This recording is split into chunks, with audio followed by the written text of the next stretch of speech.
Well, Ventura, as you can see, the set is empty. That's because we've all gone to Peru.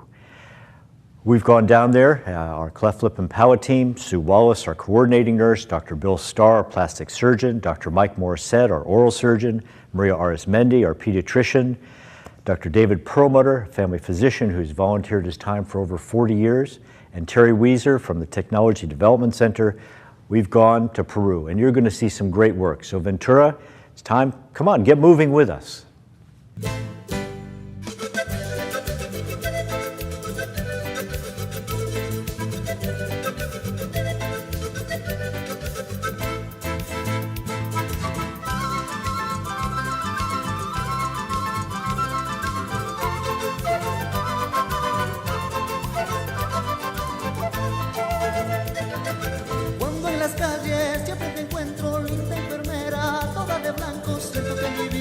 Se va enfermando por un beso tuyo, no sé qué hacer. Ángel que cuidas, vida y amores, sabes que tú eres la que quiero. Siento que mi vida está en tus manos por un beso tuyo, no sé qué hacer.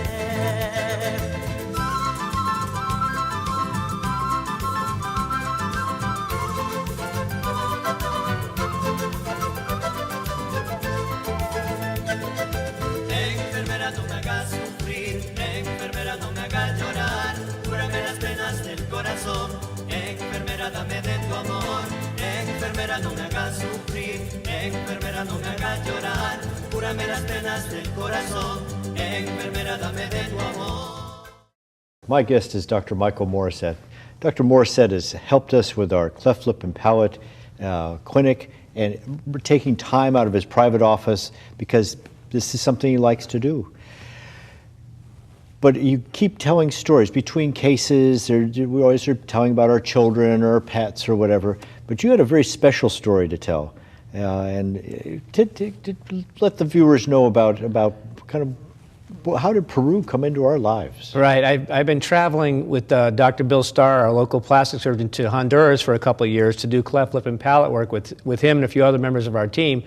So I started to go to these third world countries, and I went back to one of my undergraduate reunions at University of Notre Dame one year, and a classmate of mine is now a Catholic priest, and it comes to find out he's a Catholic priest who's been living in Peru for a number of years, and he gave us a presentation of what's going on in his parish in Peru and how poor and what they're actually doing there, and he offered any of our classmates to come down and visit with him. He has a church and a parish, and he actually has enough room for about 50 people to stay at his church parish community. So I saw the presentation, and I decided, you know, it was something that I wanted to get involved with. Again, relating to the fact that the deformity of cleft lip and palate is a very common deformity in Latinos. It happens in 1 in every 700 births. So I wanted to go back down there and see if there was some way I could help out with cleft lip and palate and also visit my classmate, Father Joe. And so I visited there 3 years ago at his parish and stayed there, and I met a local plastic surgeon, and I could see the good work that they were doing there. I ended up spending more time in Lima, Peru on that trip, and I have subsequently been back to Lima, Peru, where I do cleft lip and palate work, but also give lectures and teach. But coming back with the information on Father Joe, you and Dr. Starr were interested in my connection there and wanted to travel back to visit Father Joe. And I thought it was a great opportunity, actually a very good location to bring a team like our cleft palate team down. All of our members, nurse, pediatricians, everybody was going to be very useful and very helpful. So with your suggestion and Dr. Starr wanting to go back, we did make arrangements and connected with Father Joe. And so my connection goes back to when he was an undergraduate at Notre Dame. At the time, he wasn't interested in being a Catholic priest, but he had the calling a few years later, and I know you did an interview with him, and he presents himself really well, and he gives you his track of how he went from, I guess, high school in Oklahoma City to the University of Notre Dame and so on to Rome and Israel, and did his studies and ended up in a parish in Piura, Peru, where he's doing a lot of good for the people there and affecting a lot of lives, and I think he plans to stay there. Well, Notre Dame had the tendency of pointing us to doing something good for the world. It was just a tendency, especially for the poor.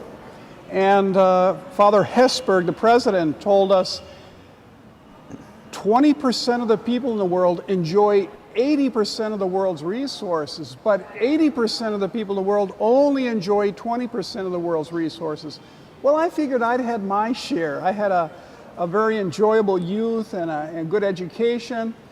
So I figured, well, I'm going to see what I can do for those who have not had the same opportunities. So where did that start? Because again, even with that kind of direction, and to know that people actually listen to those addresses is wonderful. But where did you start? Did you start in the town you grew up in, or? Well, Mother Teresa of Calcutta had won the Nobel Peace Prize my senior year at Notre Dame, and I figured here's a voice that has found a valid way of serving the poor. So I went to the South Bronx to work with her sisters, and she would come to visit from time to time. But there was a soup kitchen, a refuge for men that were living on the streets. That's where the journey began. I think he talks about how we all have gifts, and some of us can pound a nail or bring food to the poor, and so you brought your gift as an oral surgeon there. What were some of the surgeries that you did while you were down there? Yeah, normally when we go down there, we try to perform cleft lip and cleft palate surgery, which are the basic surgeries that are performed for this deformity. Normally, cleft lip and palate require anywhere from 6 to 9 surgeries in the lifetime of a child growing up from birth to around age 18. And in Central America and South America, we're just hopefully trying to get the first 2 surgeries completed for children. In some of the third world countries, girls will never get married if their lip is never repaired. So it's such a deformity that's so obvious and it's such a simple repair. We can repair a cleft lip in 45 minutes to an hour, even a bilateral lip. So you can make such a change in a child's life. It'll affect them for a lifetime. And when we repair the palate, it's not a cosmetic problem. And as you know, it's a feeding problem for many kids. And actually, some children actually still die in third world countries because they're not able to take nutrition in. And you're right, we present our hands and our faces to the world. And so bringing a smile back on someone's face and just allowing them to be socially acceptable, it's a huge service that you're giving. Well, as an oral surgeon, what are the kinds of things? I know you've just moved your office here in Ventura. Where did you move?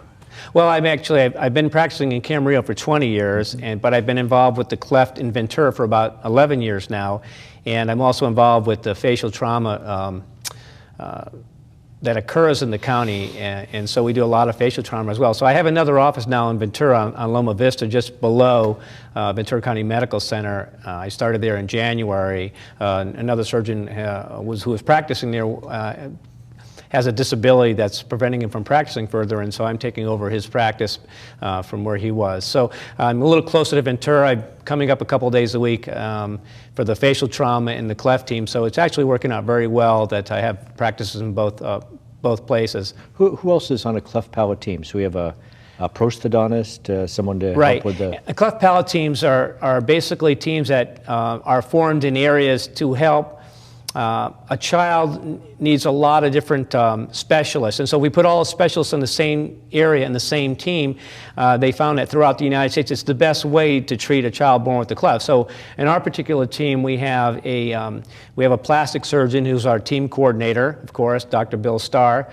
We have a pediatric nurse, Sue, that actually helps with the feeding problems that you mentioned about. So when a child is born with a cleft lip and palate in Ventura, they normally will contact Sue immediately to help them with the feeding issues that can occur. And sometimes there's not feeding issues. Sometimes the child's able to breastfeed or take from a standard nipple, but oftentimes there's feeding issues, and it's really important to identify these early on because we don't want a child to lose weight or a baby to lose weight, especially in the first 10 days of life.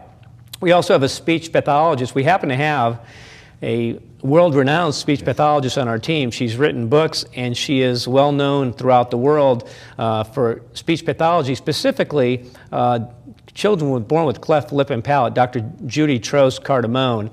She's a wonderful speech pathologist, probably one of a handful who has a subspecialty in cleft lip and palate.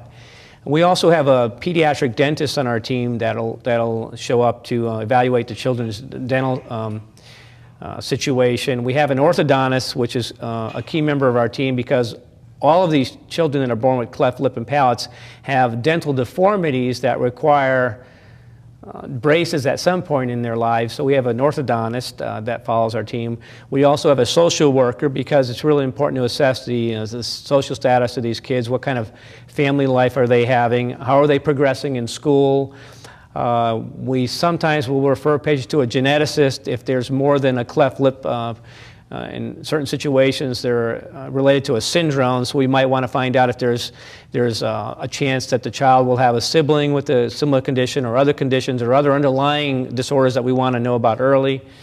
Of course, we have pediatricians like yourself who help us every clinic to come in and evaluate the day-to-day status of the children. And it covers about 6 or 7 members of our team, so it's a well-rounded team. We treat probably 30 to 50 clefts here a year, I'd say, in Ventura County. And some get referred in from other centers or move up from Mexico or LA. So we actually, in addition to the births that occur here in Ventura, we get additional members that are moving in from Bakersfield and other areas. Well, thank you. I think we're looking forward to helping with video teleconferencing, helping them develop those services down there as well. And I really thank you for your time today. Appreciate it. And your Enjoy to time be in here. Peru. So, Ventura, it's time for you to get moving. Help us out in Peru. You'll see information about how to help out Father Joe and our work down there.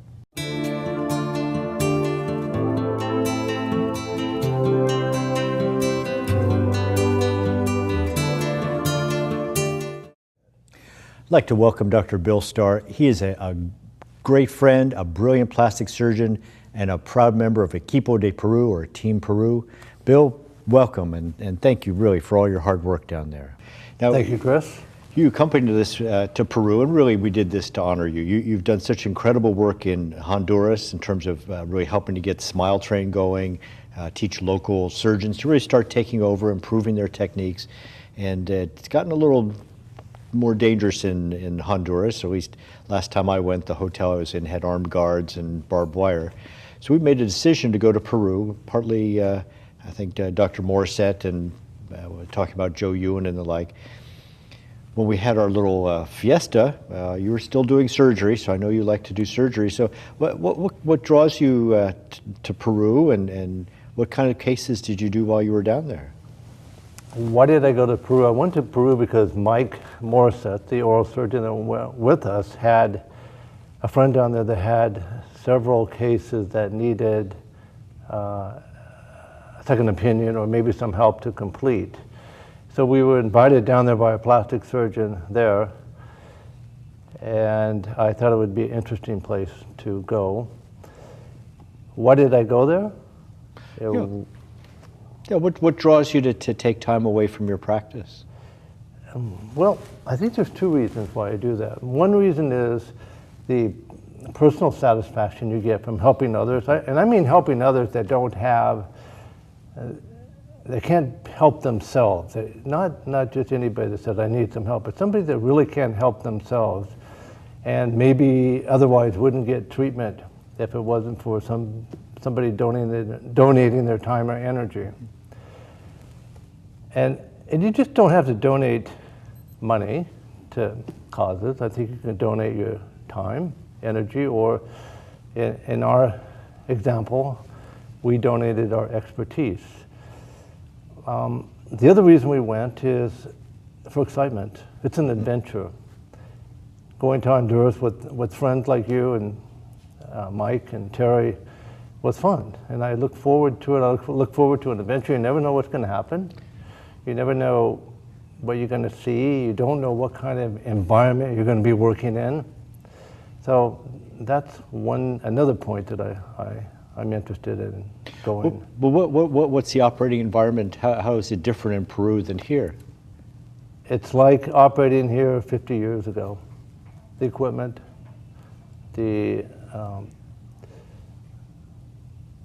medications in some ways. Other ways are up to date, but sometimes the medication is not the same, the equipment's not the same, anesthesia machines aren't the same, instruments aren't the same, medical records, charting, it's different.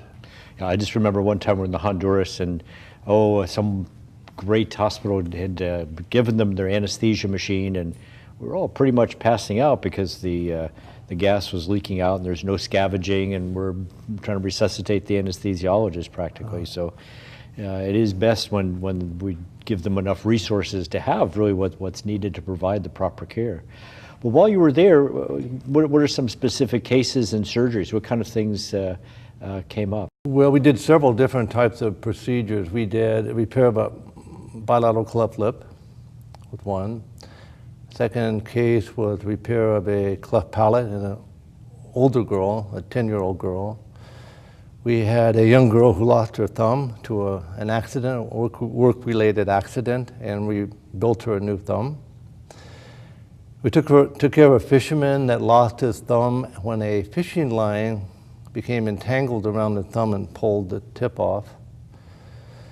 We saw several patients with burns, different types of burns, both electrical burns and flame burns. We saw patients with different types of tumors. Could you describe maybe, so this little girl says, gosh, I'm going to go with my mother to work in the mango packing factory, and what happened? Well, she went to work with her mom. She was only 9, I believe. And her mom didn't have anybody to leave her with, so she took her with them. And at the mango packing factory, they had this machine that wraps the mangoes in boxes. And she got entangled in that machine. Unfortunately, it initially was wrapping around her body, but she was able to get her thumb between the saran wrap and her chest wall, protecting her from being strangled. Unfortunately, before they could turn it off, it had ripped off the end of her thumb, and she was thumbless basically for about 2 or 3 weeks when she came into the clinic without a thumb. And I was asked by the surgeon down there if there's anything that we could do for her, and there was. We could certainly had the expertise to reconstruct a new thumb. That's magnificent, and really an example of the kinds of things, and now he'll know or have a better idea of how to approach that himself. How do you do that? Well, we don't have any fish tanks yet where we can grow thumbs. No, that's right. What you have to do a couple things you need in your hand. You need the ability to pinch, which requires the thumb, and you need the ability to grab or grasp. And if you only have one of those, your hand is only half functioning. So what we did was we built a new thumb, and the thumb is composed of bone and soft tissue in this case.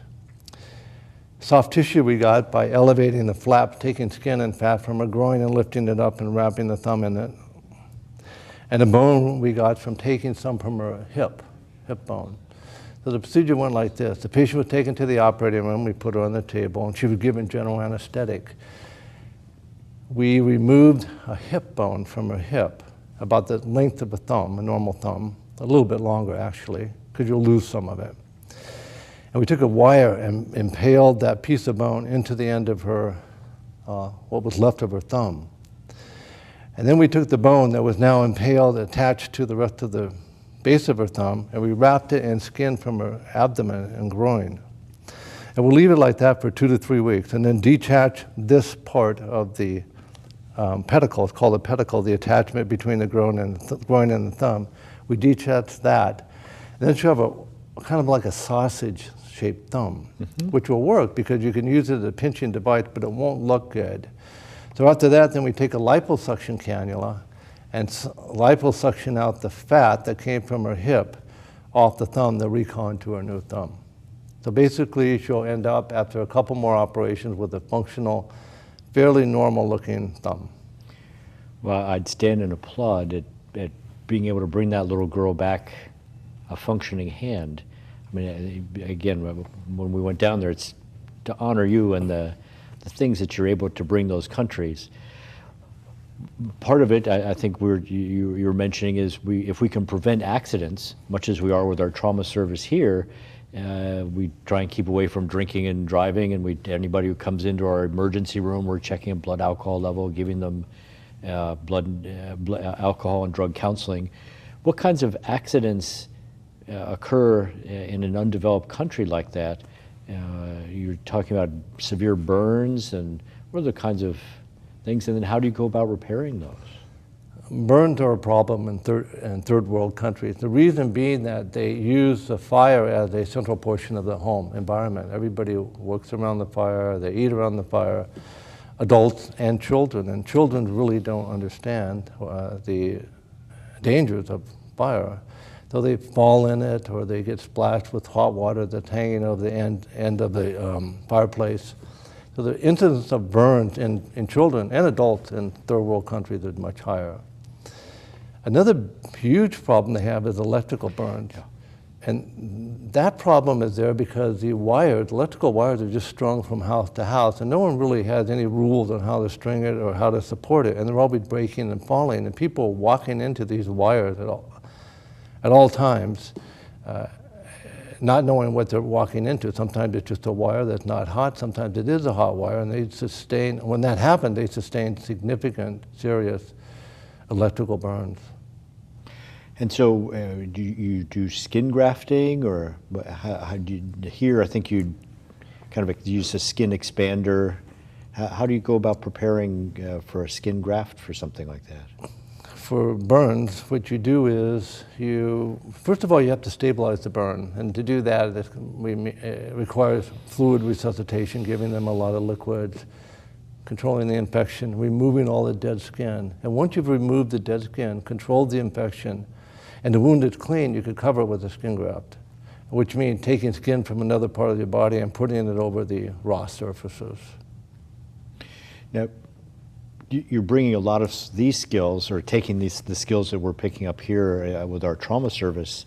You've recently made a transition, going from private practice with cosmetic surgery and estheticians, and I think you had your own line of skin creams and so forth. That's right. To the county hospital, to a trauma service. What inside you made you do that? It was just a time to change the way I was living, my lifestyle. I was working in both places. I was doing cosmetic surgery and reconstructive surgery, and I had the opportunity to choose between the two. I enjoyed doing both, but I had the opportunity of doing one or the other, and I believe I do enjoy reconstructive surgery more than cosmetic surgery. Although they're both fun and they're both important and people need both of them, mm-hmm. I was fortunate enough to have the opportunity to work at County Hospital. Well, we present our hands and our face to the world, and I know you have an interest in hands and the face as well. So thank you, Bill, really, for all that you do, and knowing that the skills that you brought to Peru are available to people right here in Ventura. Ventura, we're going to be right back. A very important part of our team was Dr. David Perlmutter, who joins us today. But what brought you along? What made you want to come to Peru? I had been going down to Honduras on a regular basis, and didn't seem the need was as great, and I was looking for a new place, and you mentioned that you were going down to Peru, so I asked to come along. You joined us, and so we were seeing the kids, and we'd see you over there with adults and your own interpreter to really help you through, although I think you're getting pretty good at this. So what kinds of illnesses did you see? Main things we saw that I was concerned about was the high blood pressure that was untreated. Many of them knew they had hypertension but had run out of medication, so couldn't afford medicine. And the diabetes, which was a large number of diabetics, and similarly untreated. And the first few days when we went out, we checked their blood pressures, and we had several that were over 200, completely untreated. And we were able to bring it down with a very simple medication. And the diabetics were in the 400, 500 category too. When we met towards the end, because really this was kind of an exploratory trip, We met with an internist from the hospital, a pediatrician from the hospital, pulmonologist from the hospital, both from their public and private system. And they're looking at us as Americans and going, well, what can we bring? What are you trying to bring to us? Yeah. What kind of resources do we have here? Who will be our partners here to help these patients with diabetes and hypertension? The hospital has been, we've been able to get medications, generic type medications, which are relatively very inexpensive, and just takes a moderate amount of the medication and proper control of the blood pressure to prevent or at least delay a lot of these complications like the renal failure. They don't even need dialysis. Majority of all the dialysis patients are diabetics, and if they're fairly well controlled, that can be often prevented. And so we're able to get medicines from here, and there's another group going down in April apparently, and they will be carrying the medicines down to Father Joe to be dispensed. We have a green suitcase. We sure brought down a bunch of medications the first time around. They sure didn't last long. And we're really talking to prevent renal failure, just pennies a day for the medication? Yeah, absolutely. In fact, one of the advantages we've found that, interestingly enough, the medications, although they may go from 10 to 20 to 40 milligrams per pill, they cost the same. And so we've got larger pills, which can then be bought down there and cut into the appropriate sizes, and for just a penny or so a pill. Oh, well, that's great. Well, you've been to other, we were talking about the Honduras. When did you start doing these kinds of medical mission trips? You felt it in your heart for... Well, it wasn't quite that altruistic. I love to travel, and opportunity came up to travel into southern Mexico and other areas with a medical missionary group, with the Christian medical missionaries, as a matter of fact, and seeing the poverty and what needed to be done, and how much better off we were than they were, provided the incentive to go and do a lot more. I brought my kids down with me, and they learned a lot. So you've been doing this for a couple years? About 35, 40 years. Yeah, and so so there's something that you're getting back. Oh, absolutely. I mean, that is the big thing. Actually, you get strokes. You get a good feeling about helping people, and they show their appreciation, and all of that just makes you feel better. And my kids picked up on that when they were down there and have carried on. What happened there towards the end, before our part of the group went to Machu Picchu?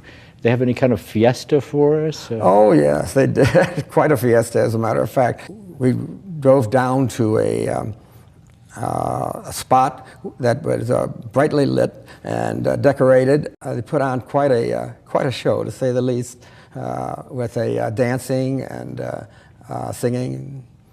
So did you get involved in the dancing? I know I saw the native Peruvian dancers. I think we had the national champions there. Yeah. How they got them there. And... Right. Not as much as you did. All right. Yeah, you were dancing with the kids a lot too, and the children would come up and grab you by the hand and pull you to the, as you remember, to the middle of the ring and start dancing, and it went on for hours. It seemed like. Yeah, I think it was called loco dancing, and definitely with all the balloons, everything else going on, it was pretty loco. Yeah, that was quite a splendor. Well, I really thank you for coming in and sharing your experience and strength and hope for other people who'll be going down. So Ventura, it's time again for you to get moving down to Peru. Physicians, hospitals, pharmaceutical companies, time for you to help out. Pennies a day, we can save lives. When you put on a shoe, you have to have shoelaces. The shoe falls right off. And with me today is Sue Wallace. Sue is our shoelaces, putting our cleft lip and palate team, holding it together somehow. Sue, you just came back from Peru. We did. And so tell us a little bit about the clinics and how they were. You saw them as a nurse, I saw them as a doctor, and what happened with the clinics there? The clinic experience was really truly amazing. We had the experience of working in this facility that Father Joe has actually built in the parish complex, and it's all brand new. It's set up to accommodate at least 2 or 3 physicians, and there's an operating room where they are at this point doing eye surgeries and some hernia repairs, and they hope to be able to expand the services that they're now providing. So our first day in Peru, you and Maria Arizmendi and also Dr. Perlmutter actually saw the patients. What I did at the clinic was work with the staff who work actually for the parish. There's a nurse, Veronica, and there are several other people who assist her. And we kind of filtered through all of these mothers who had brought their infants, their toddlers, many small children into the clinic, basically did vital signs to determine who was really the sickest. We tried to give some priority to those who were the most ill, but we did weights and heights and temperatures and blood pressures, and then distributed them among the physicians to try to get the most appropriate care for them as quickly as possible. Medicine was also provided for the kids by the parish. I believe they have a lot of donations from other teams that come down there. They're able to buy some medications through donations, mostly from the States, I think, and we brought a lot of medications with us. So there was a little pharmacy set up where Betsy, who is one of the staff people at the parish, under the direction and supervision of Veronica, the nurse who supervises all of the services medically at the parish, provided the medicine. We brought toothbrushes and toothpaste and some other little things to make the experience a little more pleasant and to encourage better health among them. And the next few days, our clinics were held out in pueblos that were a ways out of town, and that was truly a different and amazing and inspiring experience for all of us, I think. They were held in, the pueblos themselves actually are just rows and rows in sand and dirt of little dwellings really on top of each other. Some are made of plywood. People who had more money had a little more sturdier little dwellings. Others had basically woven mats. So the clinics were held in chapels, and the little chapels were walls of woven mats with some kind of corrugated roof, all held together with sticks of bamboo, basically. So with the parish staff, we brought in tables. The doctors were set up and partitioned off with basically sheets. And the patients, I think, were sort of pre-screened, and so we knew approximately how many people would be coming there. And we had children and adults. Dr. Perlmutter was seeing mostly adult patients. You and Dr. Arizmendi saw lots of children. I think in 3 days of clinics, we figured at least 100 patients, maybe more. And people waited, and they brought their little plastic chairs. They sat outside in the sand and dirt. And we were, again, able to provide medications. I helped the staff to kind of sort through all of these patients to get a better idea of what their medical problems actually were, so that the doctors had at least some basic information about the conditions that they would be seeing in these patients. People in the pueblos are always happy. It was really incredible considering the really poor living conditions that we saw for them. Well, what else happened in the pueblo? I know there was a remarkable experience for yourself in terms of... just about everything about the pueblo was a pretty moving and emotional experience for me, and I think others among us felt the same way too. I pretty much had no idea what this experience was going to be like, and we were told, oh, well, we'll probably take bags of food out to people, we'll take clothing out to people, and I never could have imagined what that was going to be like. There are huge bags of clothing that are brought in, I think in containers actually from the United States, and donors who provide assistance for this parish. And we went around in this huge truck, and Freddie from the parish is yelling, las ropas, ropas.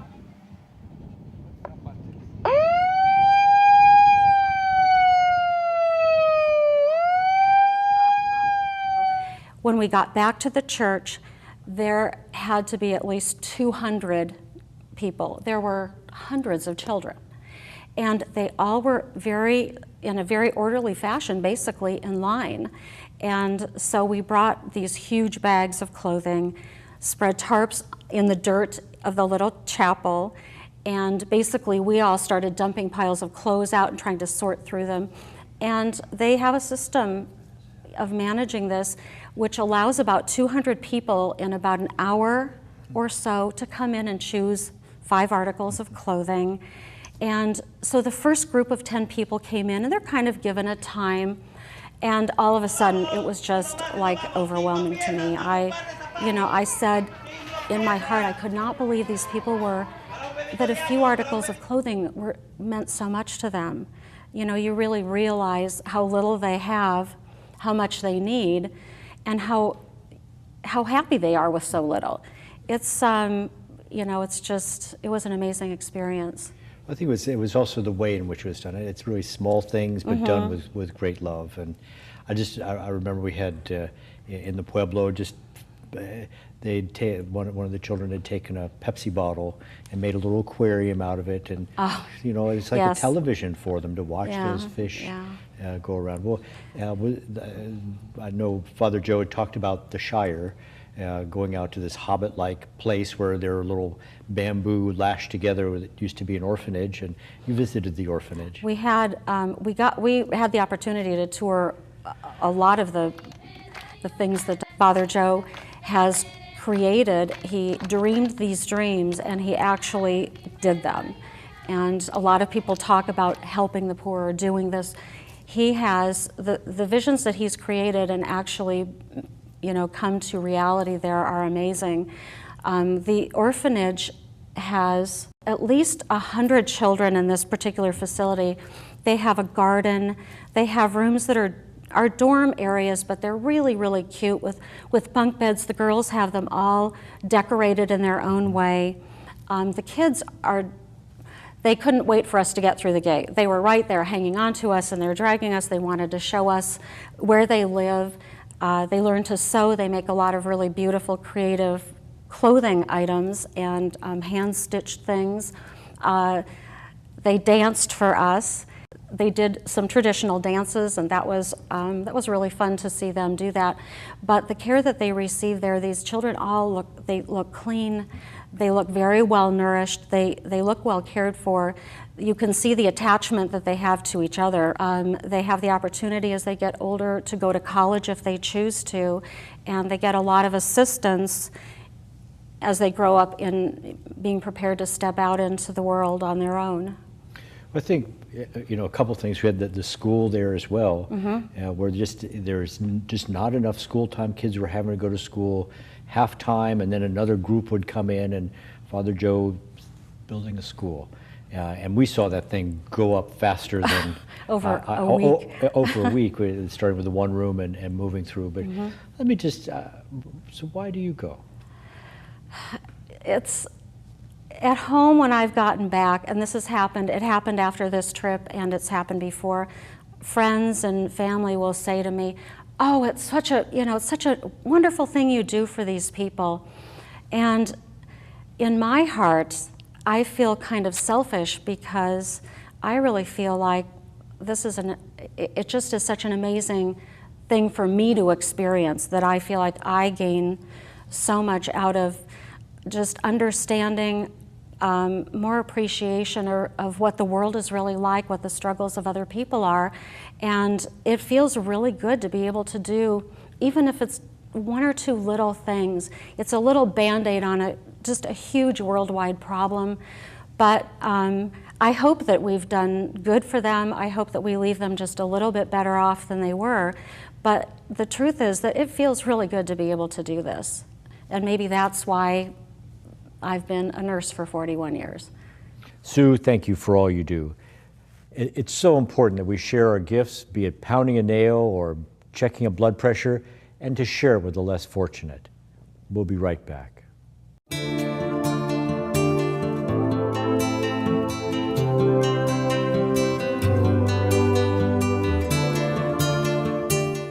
Well, I'd like to welcome Dr. Maria Arizmendi.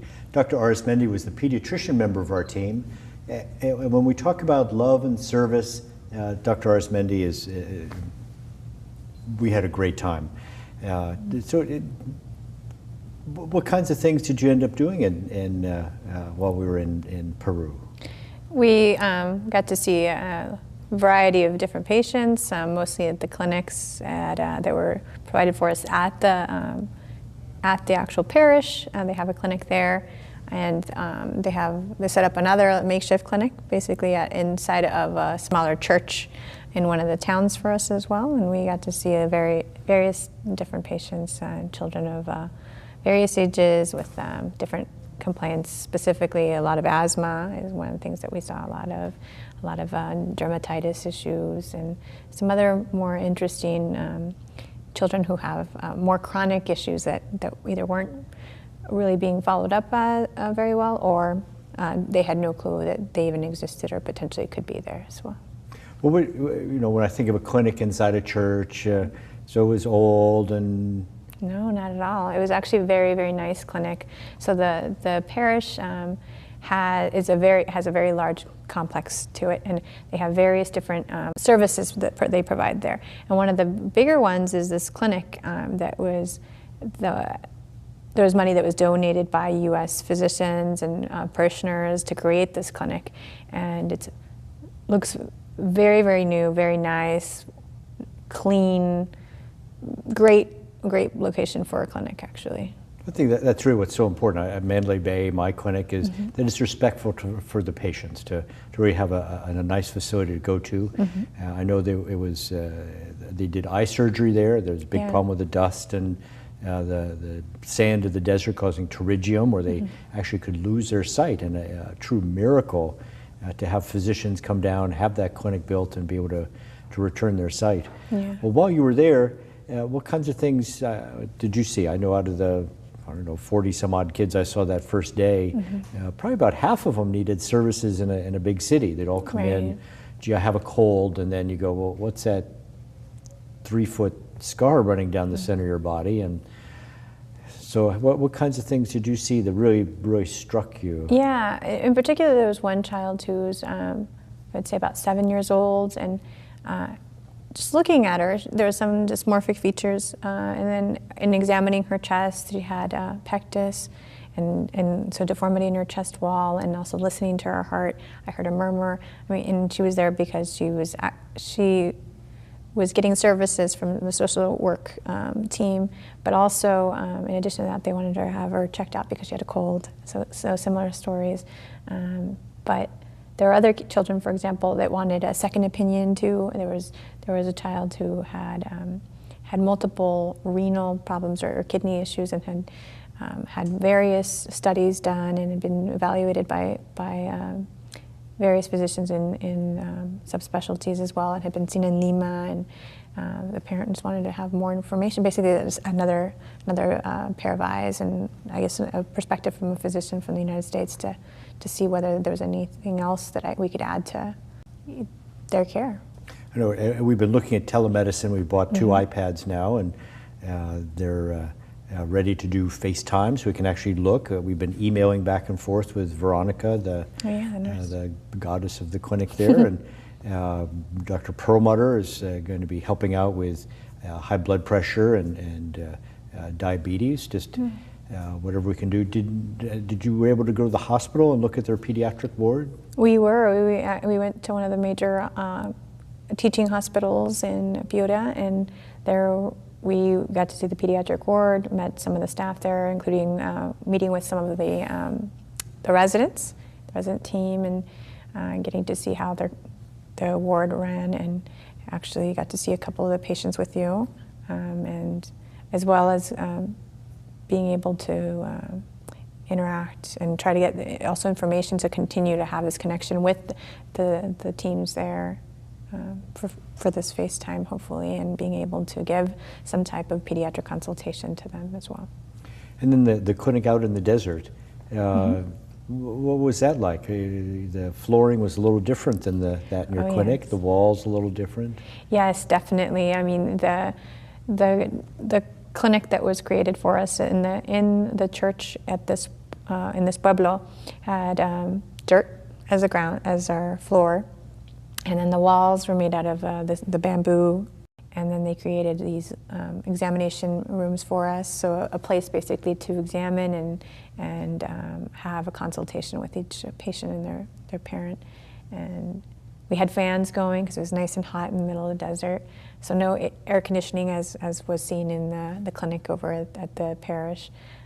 So it was definitely a different environment, but everyone was very excited to be there. And as far as the patients and the people that were there, the families, they were lined up, ready to see us, and everything I think went pretty smoothly. Well, I'm going to ask you a couple more questions here. Sure. What kind of services? So when we're here, we just call up, or we'll write out a note for a consultation or some extra services. What kind of services were available through the church?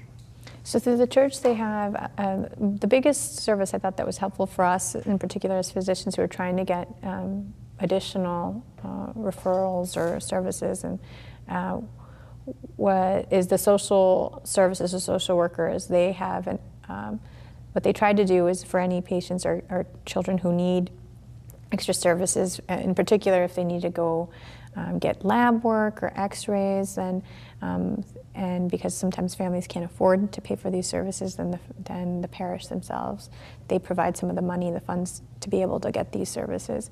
The other thing was some kids need consultations, and as far as pediatric consultations and referrals, they all get sent to Lima. So Lima's a pretty far distance from Piura, so a lot of them need transportation, and so some of that was also provided via the social services available through the parish.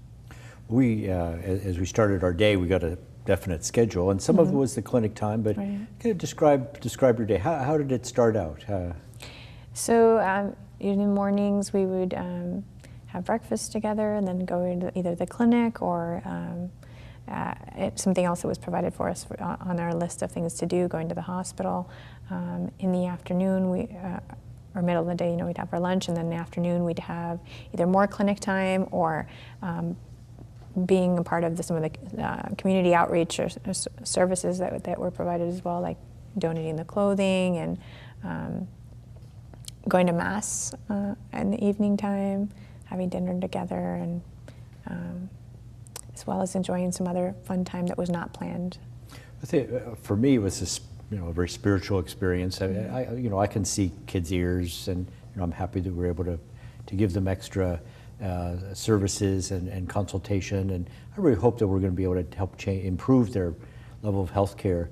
As I was in the back of the van, or the back of the truck with sitting on top of all those duffel bags full of clothes, you really felt something different about the Peru people. And if I were to drive down the streets anywhere else on the back of a truck, I don't know if I'd get the same response. How are the Peru people for you? Beautiful. I mean, very, very nice and happy, and there's a lot of formalness as well, as far as being able to, as far as seeing me as a physician and other physicians as well as people to be respected, and also just very loving. Everyone wanted to hug and hold hands and kiss, and it was just very nice. It's just, if you're not used to it from in some cultures, like even in the U.S., you're not used to having every single person want to hug you or kiss you, then it's different, but it's very nice. It's a very happy experience. What brought you to be a pediatrician, and what made you interested in something like going to Peru? Well, pediatrics has always been one of those things that, for me,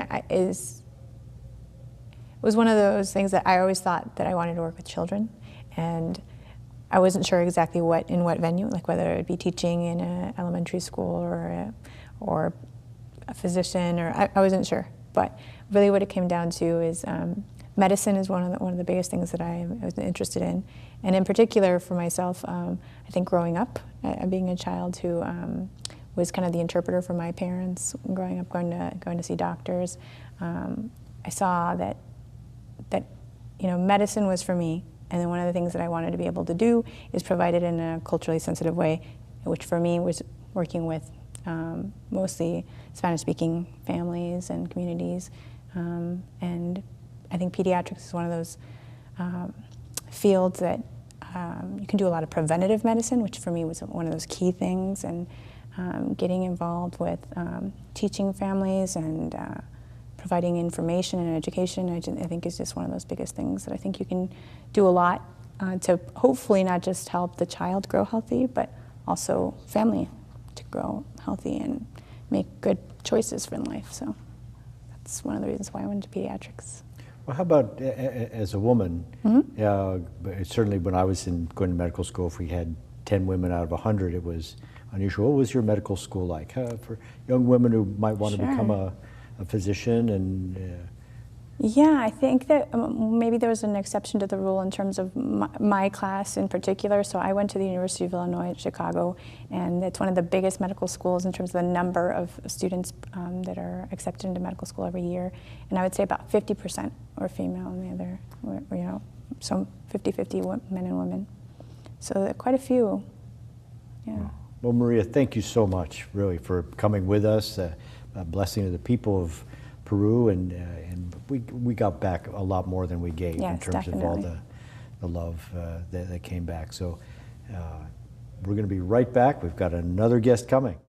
Gosh, several years ago, Barry Tronstad from the Technology Development Center came to us and said, "Oh, can you come up with a show?" I hope Barry is proud of what we've done. Teresa Johnson is now helping us by giving us Terry Weezer. Terry is the sensei and guru of this crew out here at the Technology Development Center.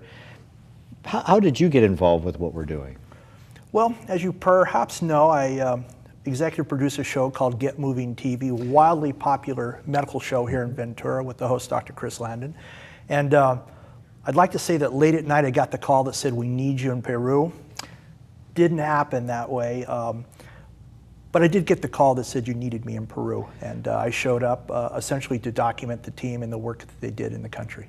Well, I think that's, you know, when I watch you teach, you're just an incredible teacher. You have an incredible way with students, but doing the same thing day in, day out, I wanted to get you out of town, and plus there was something that you needed to get to leave this country, a passport. So it's about time to get you out of town. So besides being our videographer and people are seeing the work that you do, and I think we got your creative juices going again, what kinds of things, when you were down there, we all have gifts, as Father Joe was saying, and what kinds of activities did you get involved in where you end up getting more of a gift back and then you end up giving? Definitely. My job was to document the mission. I mean, we've got these medical professionals that are giving of their time. I was blown away by that, and I was definitely all about documenting the medical portion of the trip. But then there was a human interest side. The children in the country are beautiful. Every child I saw, you just wanted to grab in your arms and take home, and you know, give them love and life, and a lot of human interest things along the side. I can think one night of Father Joe, our gracious host, telling all of us to be downstairs at 5 o'clock because there was a birthday party for Beethoven, and not the composer, the dog. So Father Joe's dog turned 6, and he felt that we needed to honor the dog. So he gathered together about 50 of the town's children, and we're talking piñata, confetti, every kind of food and drink you can think of. And the dog had a wonderful time. I think the children did too. So little side stories like that, seeing the love and the dedication that Father Joe had for the people of the village, and being able to participate in that. Well, I think that it is the simple things done with great grace. When I looked at the children, I go, oh, they must have a clothing factory here, because everybody had a San Francisco 49er shirt, or a Japanese manja shirt, or a Chicago Bears shirt, or a Packers shirt, and then we found out kind of how they got those clothes. We found out that, once again, Father Joe, in his infinite wisdom, has sponsors and supporters that see to it that the kids are taken care of. And again, we got the call. We were to be downstairs at a specific time. They loaded us on a flatbed truck. we drove out into the Pueblo, and the Pueblo is just the poorest of poor. A shanty town is a compliment. These little shacks of cardboard and tin. As our truck came into a clearing where a small chapel was, they unloaded all these donations of clothes, and God, it was the most amount of good I could do for the least amount of effort in my life. To see the smiles on those kids' faces was phenomenal. I think it's simple things done with great love. And I tell you, those women had the same predatory look on their faces that Nordstrom's Outpost shopping sales look like as they're looking for the right color and shape and all that. Well, we filmed a lot of footage. What's your editing schedule going to be like? You know, it's pretty amazing. We would wake up early in the morning to start our day, our mission, and we literally had an itinerary that we would follow. And we'd get up and we would visit the Pueblo or the school or various things that the church asked us to do. And then we would get home, anywhere from 6 to 7 at night. We had wonderful accommodations by Peruvian standards, cold showers, but you know what, you're so darn tired at the end of the day, the cold shower didn't matter. We would attend Mass with Father Joe each night, and then we'd all sit down for a communal meal afterwards. So about 8 o'clock, 8:30, we'd start to wind down, and my creative juices were on overload from all this wonderful footage that I had. And I would generally edit till about 2 or 3 in the morning, and as fast as we could acquire the footage, get it edited and compressed and thrown up to YouTube. We had a fan base, a GetMoving TV fan base here in the States that were following everything we did. I was also amazed that via my iPhone and laptop that I could Skype, so I was able to talk to Laura, my girlfriend, at home. Sitting on the edge of my bed, editing in a third world country, talking to my girlfriend in the middle of the night was just unbelievable what the technology allows us to do, and how we could use that technology to, I think, at a later date, and perhaps you'll want to talk about the iPad project that we're working on, how we're going to use technology to help better these people's lives. Well, I think that is an important part. For you, it was fun, and I did it with my secretary, my office manager. We put it on FaceTime. Apple, you should be donating something here, and walked around the mission. We walked around our hotel, we walked around wherever we were. As long as we had Wi-Fi, we could be there live, thousands of miles away.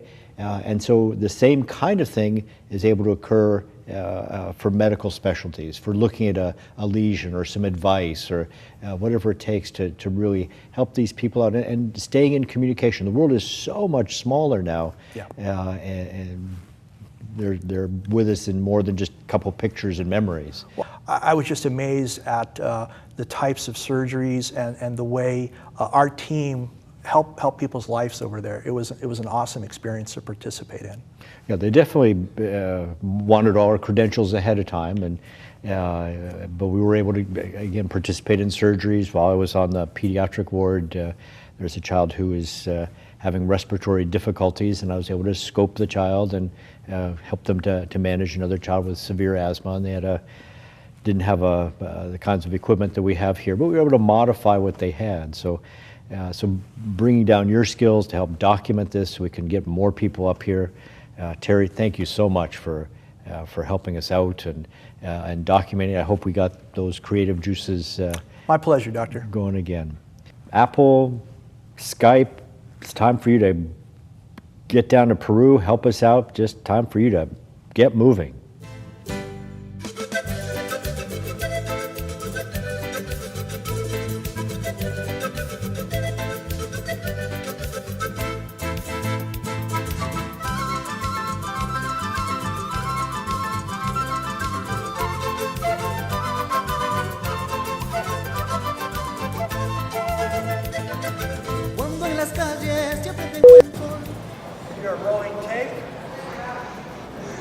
Welcome to GetMoving TV.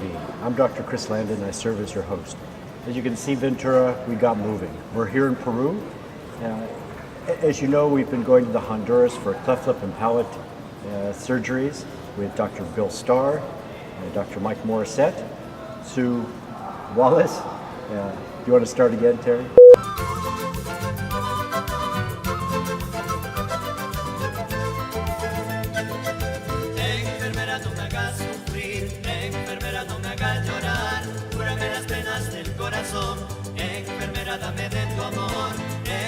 enfermera no me hagas sufrir, enfermera no me hagas llorar, cúrame las penas del corazón, enfermera dame de tu amor.